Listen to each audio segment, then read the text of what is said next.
Hello and welcome to another episode of Black Lagoon Reviews. Where we metaphorically slice and dice our way through horror films of old and new. I'm Brian, hopefully not in the middle of a slow decline into apathy that makes me one day become the shape of podcasting. That's what took me 10 minutes, Nick. I'm having an off day. I'm Nicholas Alexander Hacks, babysitter. Okay, I was gonna say maybe you're the Loomis to my shape, but you're the babysitter. Well, I'm sorry. What's gonna happen in the next few years?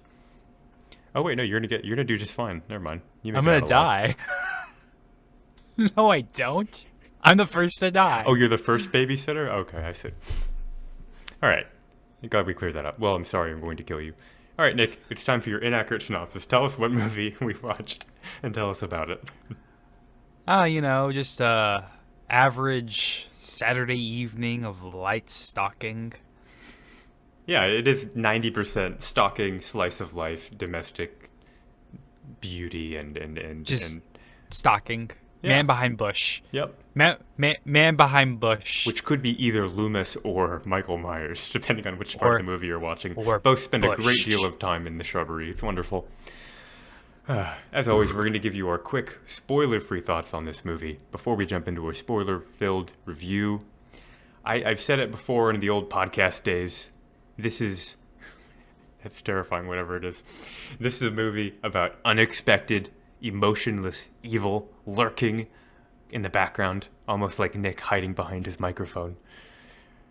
Just waiting to break into our domestic lives when we least expect it. It's incredibly effective. It feels inspired but not derivative. The music is astonishing. It's just an absolute masterpiece of minimal, raw, no gimmicks to hide behind horror. It's great. It's one of those movies that's hyped up, and I think it deserves all of it. It's just an amazing achievement from a relatively new director at the time when he made it, and it's amazing. I love it. I'm not a slasher guy, but this is a movie I completely get behind. Well, Nick. let's get straight into the guts of the film. No. What's your spoiler-free review? It's a classic. Let's get to the guts of the film. You're going to be so stubborn in this episode. When there's no more Guts of the room film. in hell, the dead will walk the earth. So we're finally covering one of the movies that Nick, he's a huge fan of the franchise, but he is not going to participate in our review. Come on.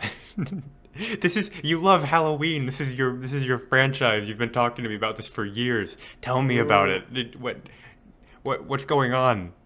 Tell me about how you used to love it and now you're having this dilemma you've come to. It's not that I break hate that it. down. I know you don't hate it. It's not that I hate it. Like, don't get it twisted or anything like that. But it's just like, I've seen this movie so many fucking times that it gets to the point where it feels like a chore. I don't know why it feels like a chore, but deep down inside, it's just like, I have to sit here and I have to watch this. Okay.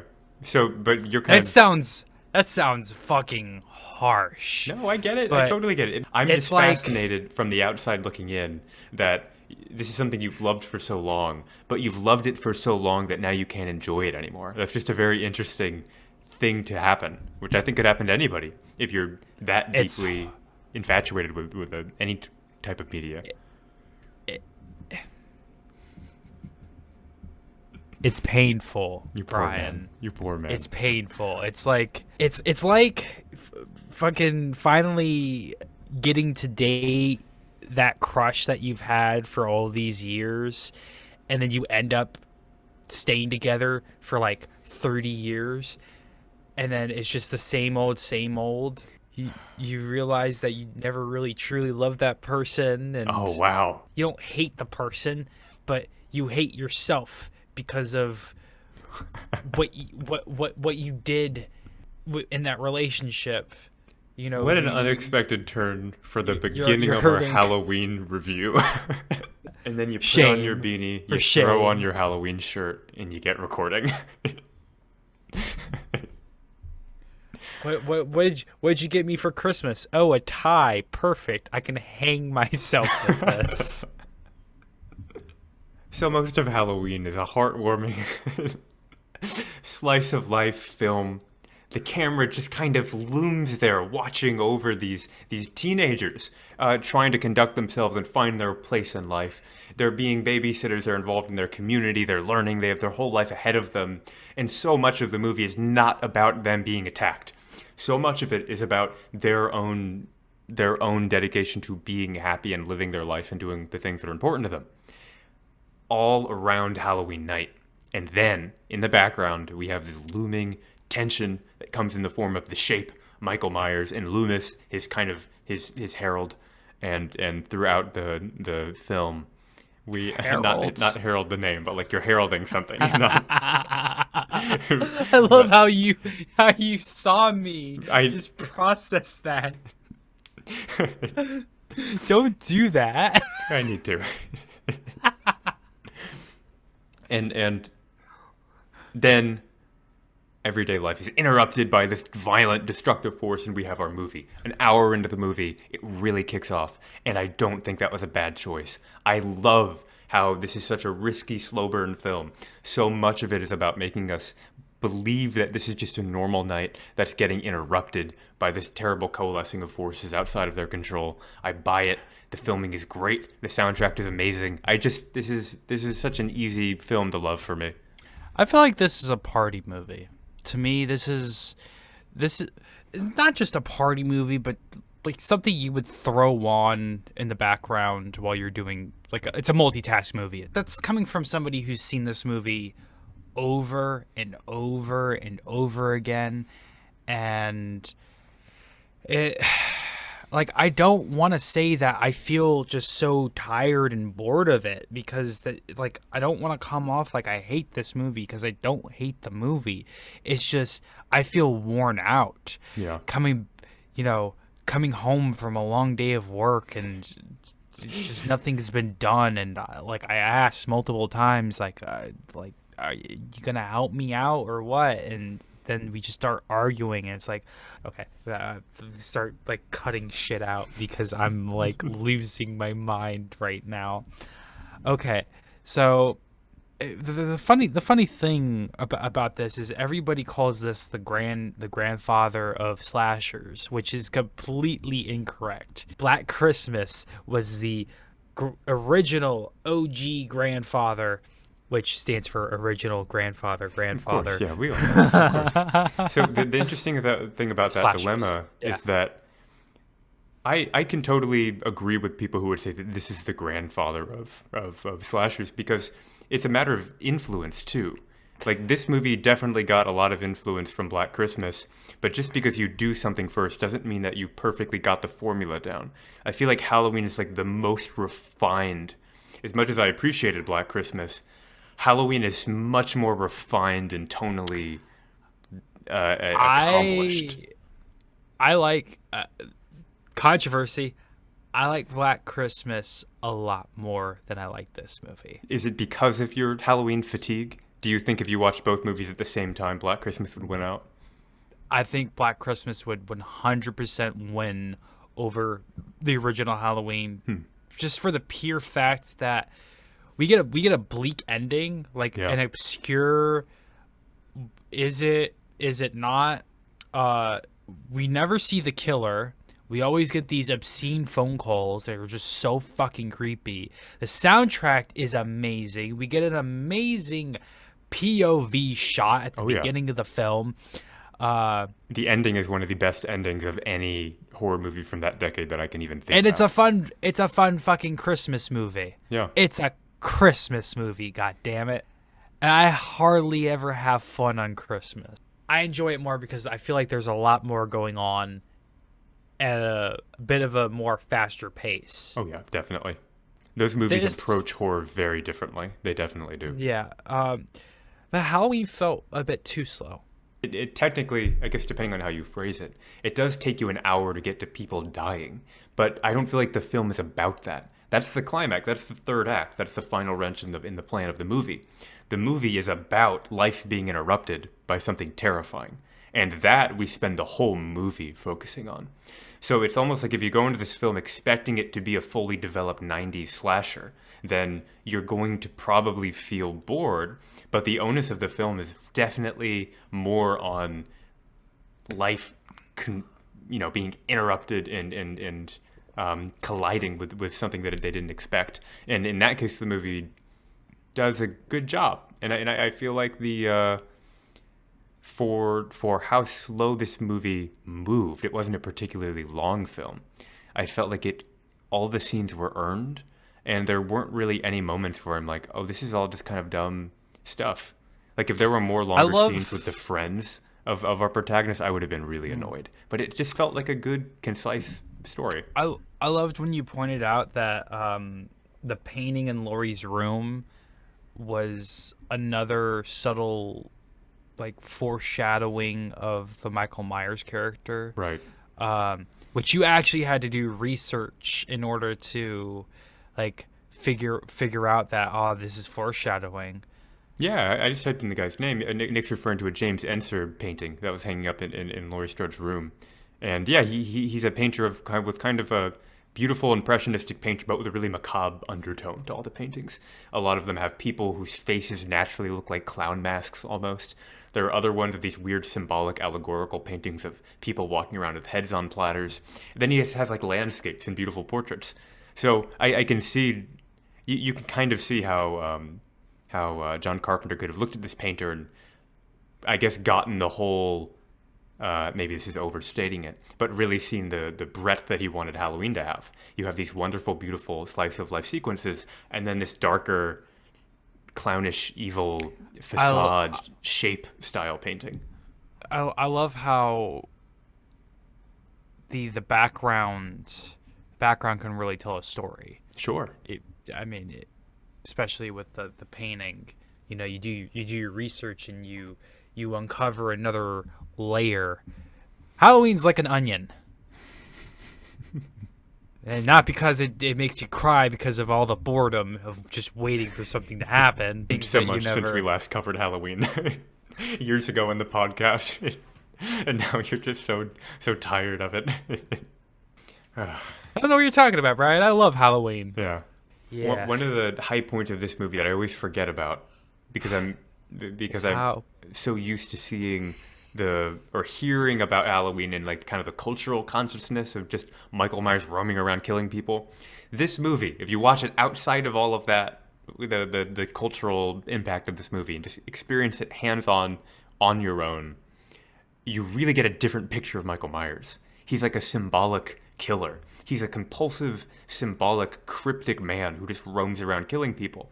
And there's this crazy ritualistic element near the end of the movie that adds so much life into him. He isn't just a masked killer. There's really a weird psychological, unmined potential to him. Yeah. Cryptic, compulsive behavior. And it's believable. Which makes me it's a little bit mystic. It's just wonderful. More excited for Halloween Kills because the new movies are an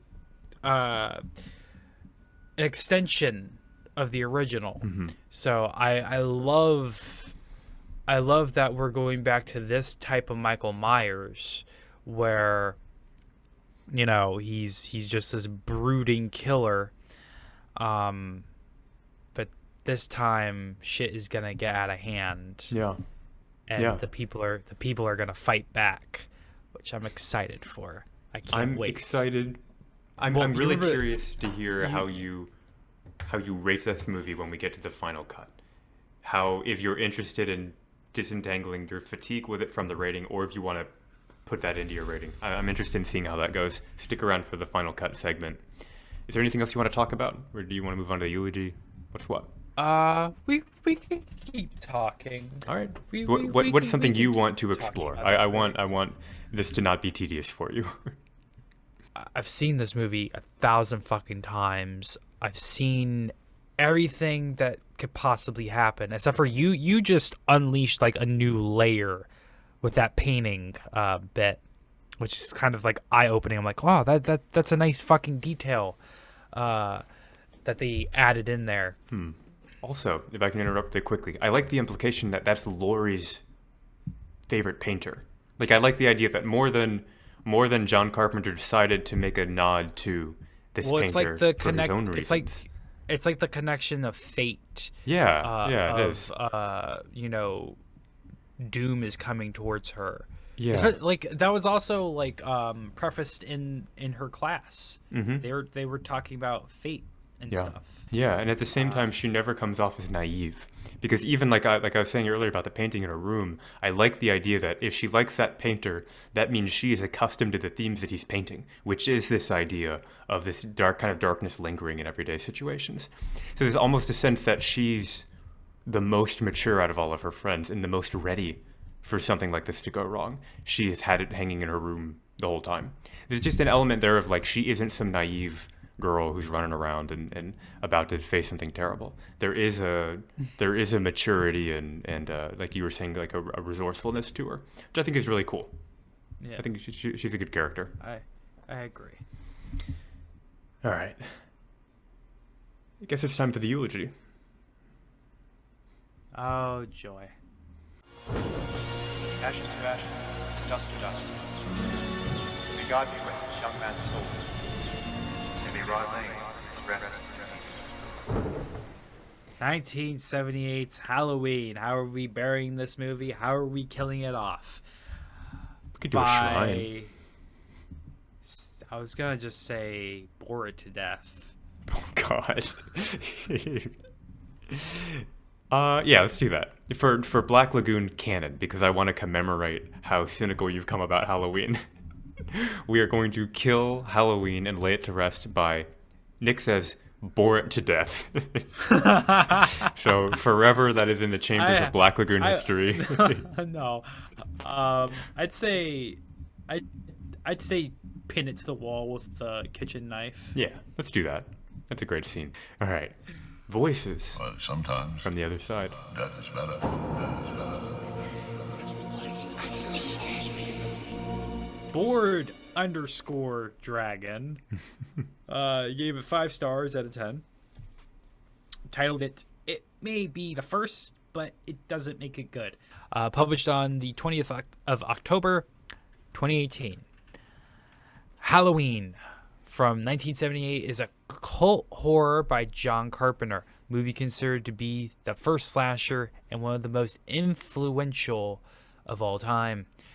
With all due respect, this does not automatically make it a good movie. This is Jamie Lee Curtis's debut movie, the movie that made her famous and one of the stupidest and most boring movies I have ever seen. It practically doesn't have a story. Characterization is also non-existent, and complete lack of motivation makes Michael Myers one of the most unconvincing movie villains. The movie has no depth, no tension, and is not scary either. One reason to watch this film could be the fact that Jamie Lee Curtis is extremely hot. She changed a little over the decades, but her specific sex appeal and sensibility fits her better in her 40s and 50s than in her youth. As she is buttoned up to the neck all the time, this reason falls apart. On top of that, she is a lousy screamer. The only good thing in the movie is Carpenter's simple but eerie high-pitched melody that became one of the most famous themes in the history of horror, or even movie melodies overall.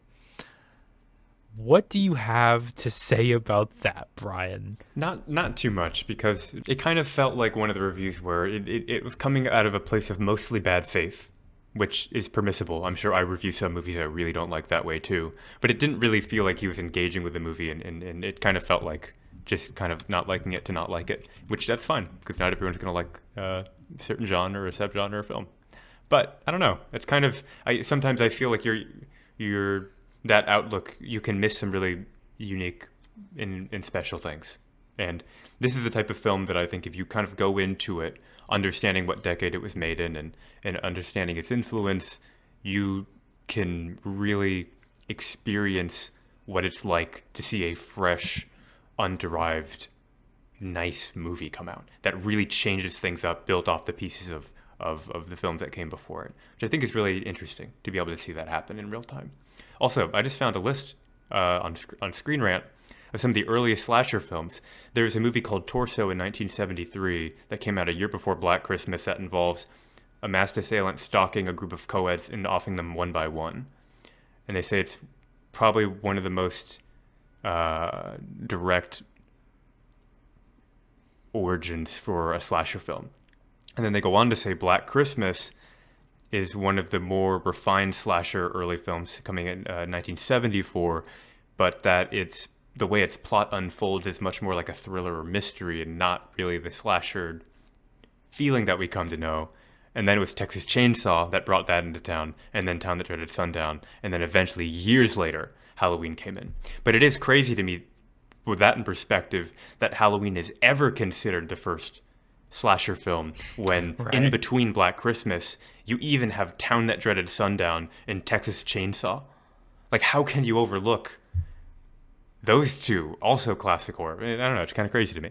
But anyway, interesting. And then, I mean, also the obvious answer is Psycho from the 60s, which also had a lot of influence, but was written more as like a thriller than a slasher style film. But anyway, it's a fascinating idea to figure out where this emerges, and it's so nebulous. So people end up just picking whatever movie feels like it got the essence of a slasher film right. And I think that comes down to taste. It's kind of cool. So I'd even like to hear our if this goes live on YouTube for non-patrons, I don't know if it will yet. I want to hear what Nick's not having it. Or then I want to hear what our patrons think about the origin of the slasher film. Okay. This is a Robert Ebert review. I'm revisiting this after years because I also brought it up in our podcast. Ebert says, he starts off his review with a quote from Alfred Hitchcock saying, "I enjoy playing the audience like a piano." So does John Carpenter, Ebert says. Halloween is an absolute merciless thriller, a movie so violent and scary that yes, I would compare it to Psycho. It's a terrifying and creepy film about what one of the characters calls evil personified. Halloween is a visceral experience. We aren't seeing the movie, we're having it happen to us. Seeing it, I was reminded of the favorable review I gave to a few years ago to Last House on the Left, another really terrifying thriller. Readers wrote in to ask how I could possibly support such a movie, but it wasn't that I was supporting it so much as that I was describing it. You don't want to be scared? Don't see it. Credits must be paid to filmmakers who make an effort to really frighten us, to make a good thriller when quite possibly a bad one might have made just as much money. Hitchcock is acknowledged as a master of suspense. It's hypocrisy to disprove of other directors in the same genre who want to scare us too. Ebert, year of coming out, giving Halloween a 4 out of 4, a rating that he would later give to movies like Apocalypse Now and Godfather and Alien, and a few other movies. Maybe I think he did give Alien a 4 out of 4. He is on the very beginning of this, and he sees it for what it is. That's great. He came through. He loved it. He saw it for what it was, and we got a nice little callback to Last House. Let's jump into the final cut.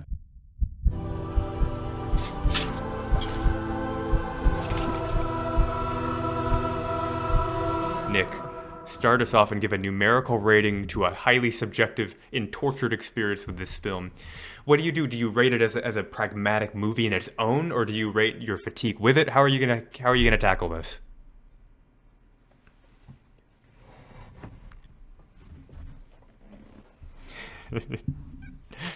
He's just gonna leave. He's out of here. He's resigning. Nick is no longer going to be part of this podcast. I guess I'm running it on my own. Jeez. How do I? Oh, thank God he's back. Back in action.